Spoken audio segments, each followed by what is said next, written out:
बिस्मिल्लाहिर्रहमानिर्रहीम, अस्सलाम वालेकुम। आपका मेज़बान मुनीर अहमद भट्टू आपकी खिदमत में हाजिर है और आप देख रहे हैं फोकस पाकिस्तान। जिस तरह के आपने इंसान की दोस्ती तो देखी है, आज ज़िला उकाड़ा रिनाला खुर्द में हमारे साथ एक ऐसे बुज़ुर्ग मौजूद हैं जिन्होंने बुलबुल के साथ दोस्ती की है। हम इनसे दास्तान जानेंगे कि इंसान को इंसान से मोहब्बत देखी है तो एक परिंदे की, एक बुलबुल की आपके साथ कैसे दोस्ती हुई है।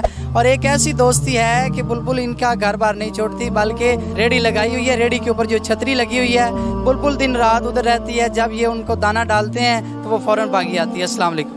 जी वालेकुम सलाम। अच्छा, सब तो पहले दसो तुहानू कितनी देर हो गई रेडी लांदे? तकरीबन 25 तो 30 साल हो गए। 25 तो 30 साल हो गए। ते बुलबुल नू कितने दिन हो गए कि तुहाडे को डेरे लाए? तकरीबन 1 महीना हो गया।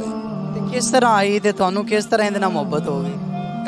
कुछ रोज़ पहले इत्थे तारां दे आण के बैठ जाती सी, आपे ही आण के बह जाती सी। असी कोई गल भी नहीं की। कोई वो दिन गुजरिया ऐसा कि इस तरह मैं नार कट्टे ने, उतों सीधी आई इत्थे आण के मेरे नारां ते बैठ गई। अभी नार तो मेरे काम है, मेरी रेड़ी भरी होंगी है जी। फिर इत्थे आण के नारां ते बैठी, उन्हें नार खाते ने, 2-4 बारी नार खा के चले जाते सी।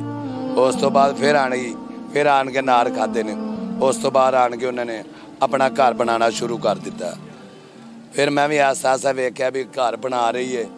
मैं आसा उन्होंने नाल रस्सियां बन्नियां ने, सरिया बेच दिता है भी छतरी बंद ना होवे। ते फिर मैं एक प्लेट रखी है, उहदे विच नार कट के उत्ते रखन लग पिया। वो अपना नार खान लग पई। कुछ दिनों के बाद उन्होंने अपने बच्चे दिते ने।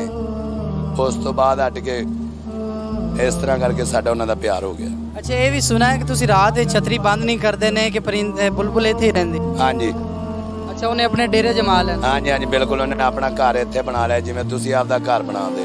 अच्छा, जिस तरह के सानू मालूम होया कि इन्हां दे 3 बच्चे सी, हुण इन्हां दा 1 बच्चा है, तो दूसरे 2 बच्चे किधर गए? दूसरा कुछ जालम चुक के लै गया बच्चे।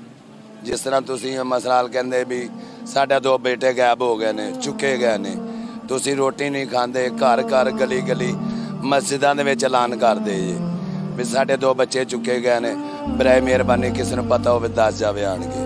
इस तरह करके इहदे भी 2 बच्चे चुके गए। अगर ये भी बोल सकदी तो ये भी आपदा घर दसिया भी मेरे 2 बच्चे चुके गए ने, बराए मेहरबानी तुहाडी मेरे बच्चे मैनूं वापस दे दो। नाजरीन, एक माँ की मोहब्बत जो अपने बच्चों से होती है वो किसी और की नहीं होती। माँ बाप की मोहब्बत ये कैसी होती है। अच्छा, हुण तुसी देखा है कि इनके बच्चे चले गए तो हुण आया कि दाने खांदी या की सूरत है? नहीं जी, नार इस टाइम कोई नहीं खा रही जी। नहीं, जिस तरह तुसी अपनी रोटी बच्चों तो जुदा हो के नहीं ना खांदे जी, इस तरह भी नहीं रोटी खा रही, दाना नहीं खाती भी हैगी। उन्हें 2-3 दफा नार कटिया उत्ते रात, लेकिन उन्हें नहीं खाता हैगा। उन्होंने कोई गल नहीं की हैगी। उस तरह चुप करके बैठ जाते, जिवें तुसीं भी अपने बच्चों के विच महसूसियत करदे जी भी साडे 2 बच्चे को नहीं है। माँ भी रोंदी है, प्यो भी लैदा भाई दा, चाचे ताए भी लैदा भाई दे ने।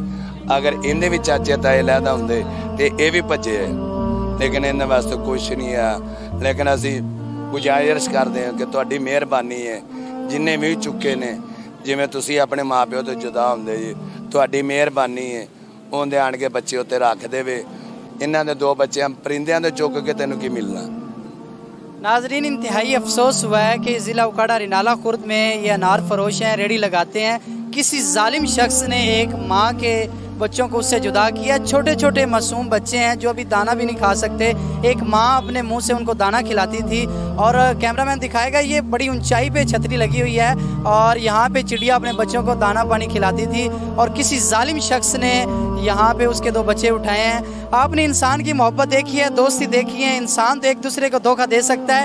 एक परिंदा देखें, चंद दिन का मेहमान बना और इस अनार फरोश का दोस्त बन गया। ये चिड़िया बुलबुल दिन रात इधर रहती है और इनके गीत गाती है।